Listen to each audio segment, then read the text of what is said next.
What happens when you mix roaring engines, dirt flying in every direction, and raw determination on four wheels? You get the Fremont Speedway dirt truck feature from June 3rd, 2017, a night to remember for fans and racers alike. This wasn't just any small-town race. It was a gritty, high-energy battle in the heart of Ohio. And if you've never seen dirt trucks go wheel-to-wheel at Fremont, you're seriously missing out.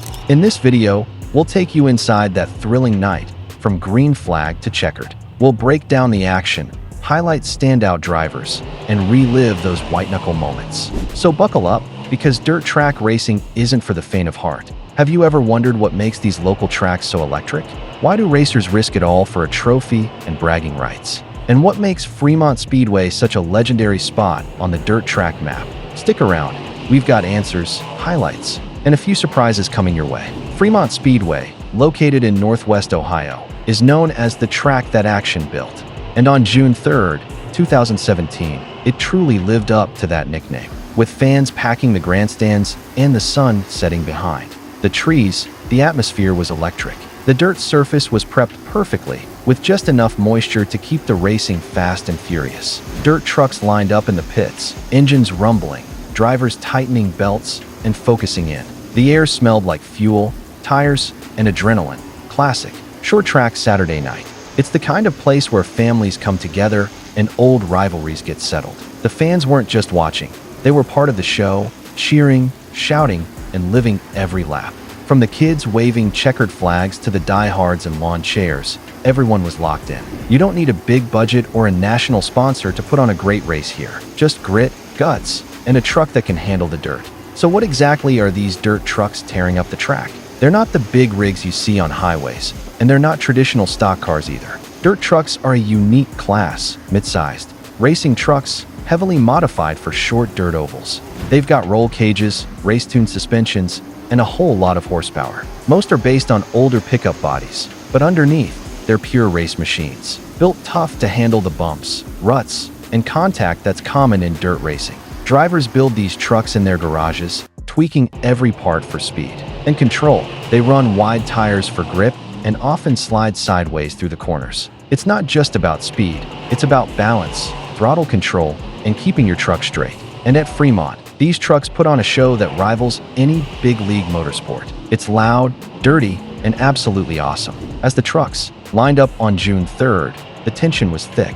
The front row featured some local favorites, drivers who'd won here before. But behind them were hungry newcomers ready to shake things up. The green flag waved, and they roared down the front straight into turn one. Immediately, dirt flew into the air and bumpers got close. The pack was tight, and drivers fought for every inch of space. Turn 2 saw the first bit of contact. Nothing serious, just some paint trading. Everyone wanted that early lead to get clean air and stay out of trouble.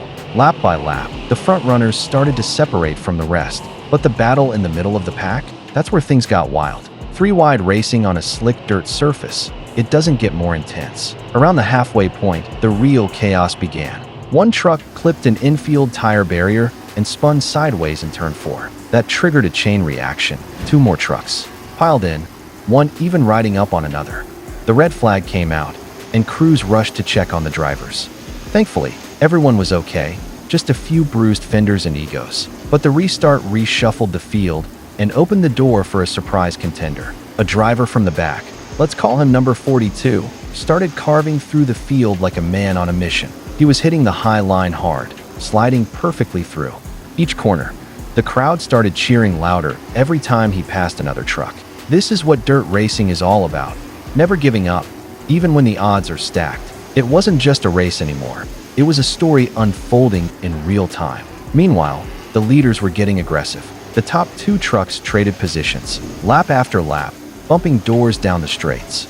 Neither was backing off, and it felt like a finish was brewing long before the checkered flag. One mistake could decide everything, and they knew it. Turn 3 became their battleground, with slide jobs and crossover moves every lap. The announcer's voice grew louder, hyping the crowd into a frenzy. Fans were on their feet, pointing and shouting as the drama built. A late caution bunched up the field again, setting the stage for a green-white checkered finish.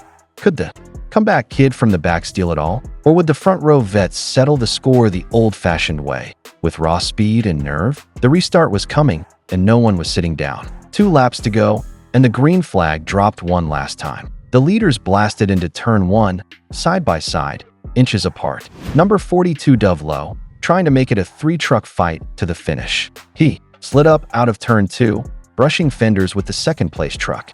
Coming to the white flag, all 3 were within striking distance. The crowd roared, the dirt flew, and adrenaline hit max level. In turn 3, the leader drifted a little too wide. That's all it took. Second place slipped underneath with a perfect slide job. Coming off turn 4, it was a drag race to the line. Thousands of eyes watched as the winner edged out the others by a nose. One of the most exciting finishes Fremont Speedway had seen in years. After the race, emotions ran high in the pits. The winner climbed out of his truck, pumping his fists and soaking in the cheers. The second and third place drivers shook hands. There was respect, even in defeat. Drivers swapped stories about close calls and bold moves. Fans gathered around for photos, autographs, and to relive the madness they just witnessed. That's the beauty of local dirt racing. It's up close, personal, and full of heart. No million-dollar paychecks, just pride, grit, and passion. Every driver gave everything they had for 20 laps of glory. And for one night, they were heroes. The trucks may be dusty and dented, but the memories were golden. It's what keeps everyone coming back. Let's hit a few quick questions you might have. Question: how long is Fremont Speedway? A. It's a 1/3 mile. Play oval, short, fast, and technical. Question: what's the dirt truck class about? A. Affordable racing with tough, competitive trucks. Question: are these full-time pros? A. Nope. Most are weekend warriors with regular day jobs. Question: how fast do they go? A. Speeds can hit over 70 miles per hour on the straights. Feels way faster on dirt. Question: can fans meet the drivers? A. Absolutely. Pit passes let you get right up close. Question: do kids race too? A. Yes. Junior classes often race before the main events. Question: how do I start racing? A. Buy a used truck, learn the rules, and start at your local track. Question: is it dangerous? A. Yes, but safety gear and track crews make it as safe as possible. Got more questions? Drop them in the comments. We'll answer them in a future video. What makes nights like June 3rd, 2017 at Fremont so special? It's not just the trucks or the speed, it's the soul. It's about communities coming together around a shared love of racing. It's about underdogs, comebacks, and moments that make you jump out of your seat. That dirt truck feature was a perfect storm of chaos and beauty. Whether you're a longtime fan or new to the sport, Fremont delivers the goods. The track, the drivers, the crowd, it all comes together like magic. And that's why we love it. If you've never seen a race there, what are you waiting for? Support your local tracks, cheer loud, and never miss the checkered flag. Thanks for watching. See you at the races.